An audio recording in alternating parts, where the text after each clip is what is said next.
9월 13일 월요일 두려움 없는 사랑. 사람마다 결코 잊을 수 없는 아주 강렬한 인상을 준 장면들이 있습니다. 여러분은 고 다이애나 왕세자비의 유명한 사진을 보신 적이 있습니까? 처음 봤을 때 사진 속의 장면은 그냥 평범해 보입니다. 왕세자비가 따뜻하게 웃으며 어느 모르는 사람과 악수를 하는 모습이죠. 하지만 이 사진에 얽힌 이야기는 놀랄만한 것입니다. 1987년 4월 19일 다이애나 왕세자비가 런던의 미들섹스 병원을 방문했을 때 영국은 에이즈의 창궐로 두려움의 공황 상태에 빠져 있었습니다. 무서운 속도로 사망에 이르게 하는 그 병이 어떻게 퍼지는지를 알지 못했던 당시 사람들은 에이즈 환자들을 사회적으로 버림받은 사람들처럼 취급하기도 했습니다.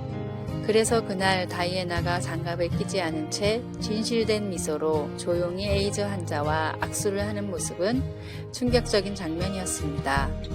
그 존중과 청결의 장면은 에이즈 환자들을 동일한 자비와 연민의 마음으로 대하도록 세상에 감동을 주었을 것입니다. 그 사진은 우리가 종종 잊어버리는 한 가지를 생각나게 합니다.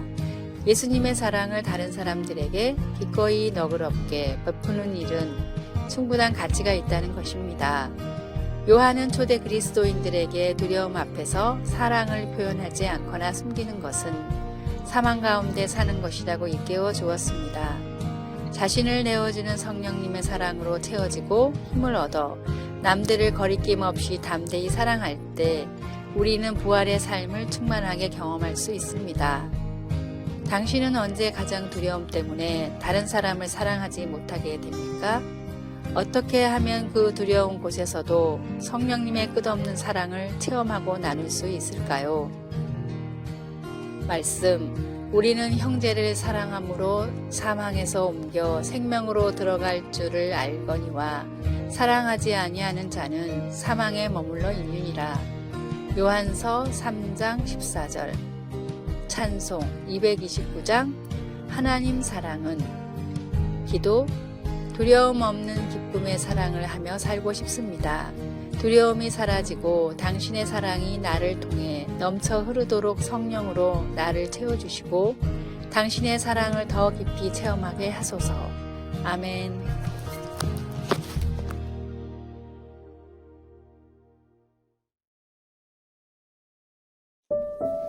(9월 14일) 화요일. 교만하면 쓰러진다. 사냥꾼들이 곰을 잡는 방법 중 하나입니다. 곰이 잘 다니는 길목나무에 커다란 돌덩이를 매달아 놓습니다. 그러면 그곳을 지나던 곰이 돌덩이에 부딪힙니다. 곰은 화가 나서 돌덩이에 덤벼들고 줄에 매달린 돌덩이에 대고 박치기를 합니다. 누가 더 센지 가리려는 것인데 곰은 머리가 터질 때까지 그렇게 하다가 쓰러지고 맙니다. 사냥꾼들은 숨어서 구경하고 있다가 쓰러진 곰을 끌고 가기만 하면 됩니다. 강해 보이지만 자기를 의지하는 사람들의 말로가 그 곰과 같습니다. 머리가 좋은 사람이 자기 머리만 의지하다가 어리석은 판단을 하는 것을 자주 봅니다. 반면 하나님을 의지하는 사람은 연약해 보이지만 강합니다. 성경을 읽고 기도하며 늘 하나님의 지혜를 구하는 사람은 옳은 선택을 할 수 있습니다. 이를 실제로 연구한 사람이 있는데 세계적 베스트셀러 정상에서 만납시다를 쓴 지그 지글러입니다. 그는 하나님의 방법이 여전히 최선의 방법입니다 라는 책에서 하나님만 의지해 성공한 사람들을 소개합니다.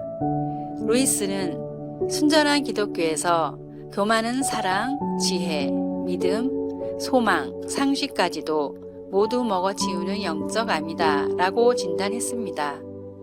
아무리 위대한 영적 거인이라도 교만에 빠지면 쓰러지는 것입니다. 우리는 교만에 빠지는 순간 무너진다는 것을 기억하고 늘 하나님 말씀을 붙들며 모든 일에 성령의 인도를 받아야 합니다. 오늘의 말씀, 여호와께서는 높이 계셔도 낮은 자를 굽어 살피시며 멀리서도 교만한 자를 아심이니라. 시편 138장 6절. 오늘의 찬송 433장 귀하신 주여 날 붙드사. 오늘의 만나 우리의 미덕은 첫째도 겸손, 둘째도 겸손, 셋째도 겸손이라고 한 어거스틴의 말을 늘 기억하게 하소서.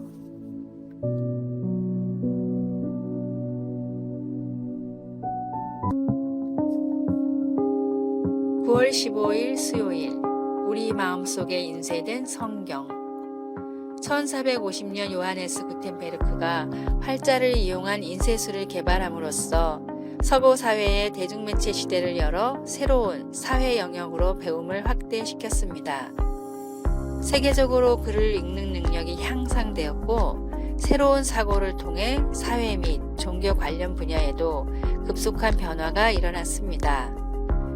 구텐베르크는 최초로 성경 인쇄본을 출판했는데, 그 이전에는 필사가들이 약 1년간의 수작업으로 성경을 공들여 써야만 했습니다.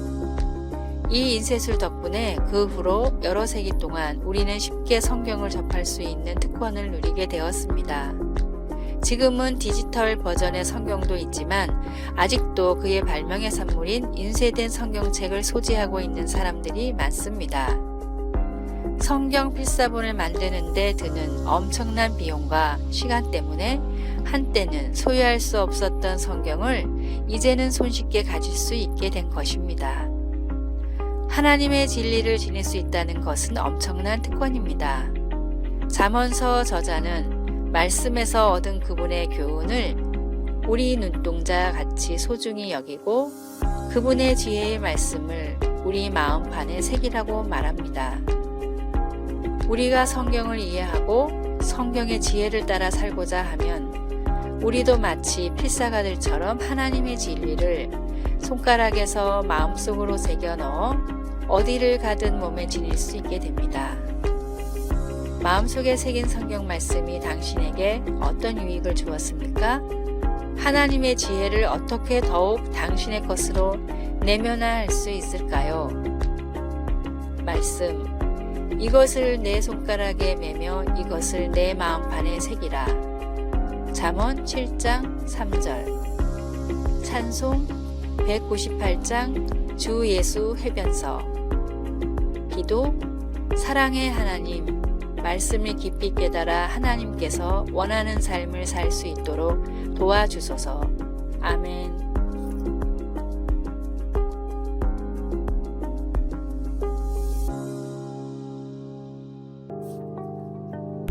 9월 16일 목요일, 감당할 수 있는 사람. 일본의 겐조라는 학생은 초등학교 4학년 때 이질 때문에 내성마비에 걸렸습니다. 유일한 가족인 어머니는 소리를 듣고 눈꺼풀만 움직일 수 있던 겐조의 머리맡에 성경을 펴두고 일을 나갔습니다. 어머니가 집에 돌아오기 전까지 겐조가 볼 수 있는 건 성경 1장뿐이었습니다. 겐조는 정말로 하나님이 세상을 창조했다면 지금 나를 이렇게 만든 것도 하나님이라는 생각에 억지로 성경을 읽지 않으려 노력했지만 지극정성으로 돌봐주시는 어머니와 매주 빠지지 않고 찾아와 복음을 전하는 목사님 때문에 조금씩 마음을 열게 됐습니다. 그러다 하루는 고린도전서 12장을 읽고 있다가 내 은혜가 내게 족하다는 바울의 고백을 자기를 향한 말씀으로 받아들였습니다. 그날부터 겐조는 눈꺼풀만 움직일 수 있는 상황에서도 시를 지어 일본 사람들에게 복음을 전했는데, 다음은 그가 쓴 괴롭지 않았더라면 이라는 시의 일부분입니다. 만일 내가 괴롭지 않았더라면 하나님의 사랑을 받아들이지 않았을 것을, 만일 우리 주님이 괴롭지 않았더라면 하나님의 사랑은 나타나지 않았을 것을.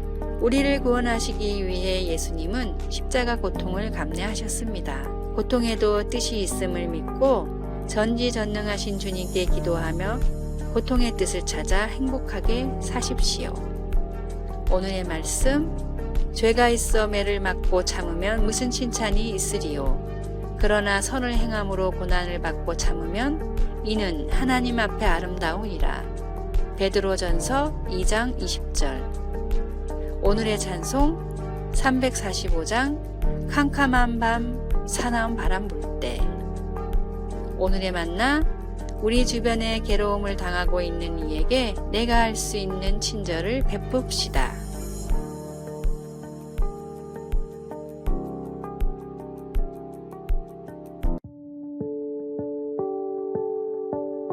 하나님을 위한 음악 만들기. 합창단 감독인 아리안 아벨라는 어릴 때 손을 감추려고 손을 깔고 안곤 했습니다. 그녀는 양손 모두 손가락이 없거나 서로 붙은 상태로 태어났고 왼쪽 다리와 오른쪽 발가락도 없었습니다. 아벨라는 음악을 좋아하고 높은 음을 내는 소프라노였지만 스미스 대학에서 행정을 전공할 생각이었습니다. 그러던 어느 날 합창단 교사가 아벨라에게 지휘를 해달라고 부탁했는데 그 일로 그녀의 손이 확연히 눈에 띄게 되었습니다. 그때부터 아벨라는 자신이 할 일을 찾게 되어 교회 찬양대 지휘자로 활동했으며 현재 다른 대학에서 합창단 감독으로 재직하고 있습니다. 아벨라는 선생님께서 내 안에 있는 무언가를 보셨다라고 말합니다. 이 감동적인 이야기는 우리 성도들에게 우리의 영적 선생님이신 하나님은 우리의 한계에 상관없이 우리 안에서 무엇을 보고 계실까? 라는 질문을 하게 합니다. 하나님은 무엇보다 우리에게서 그분 자신의 모습을 보고 계십니다. 하나님이 자기 형상, 곧 하나님의 형상대로 사람을 창조하시되 남자와 여자를 창조하시고 창세기 1장 27절 그분의 영광스러운 형상을 소유한 자로서 다른 사람들이 우리를 볼 때 우리는 그분의 모습을 나타내야 합니다. 아벨라에게 있어서 중요한 것은 그녀의 손이나 모자라는 손가락이 아니라 예수님이었습니다. 이것은 모든 성도들에게도 마찬가지입니다. 고린도 후서 3장 18절은 우리가 다 수건을 벗은 얼굴로 보는 것 같이 주의 영광을 보매 그와 같은 형상으로 변화한다 라고 말합니다. 아벨라와 같이 우리도 하나님의 영광을 위해 울려 퍼지는 삶의 노래를 드리며 그리스도의 변화시키는 능력으로 우리의 삶을 지휘할 수 있습니다. 말씀 우리가 다 수건을 벗은 얼굴로 거울을 보는 것 같이 주의 영광을 보매 그와 같은 형상으로 변화하여 영광에서 영광에 이르니 곧 주의 영으로 말미암음이니라. 고린도후서 3장 18절 찬송 331장 영광을 받으신 만유의 주여. 기도 저를 하나님의 형상으로 만들어 주셔서 감사합니다. 저의 삶 전체에서 이 사실을 적용하며 살도록 도와주소서. 아멘.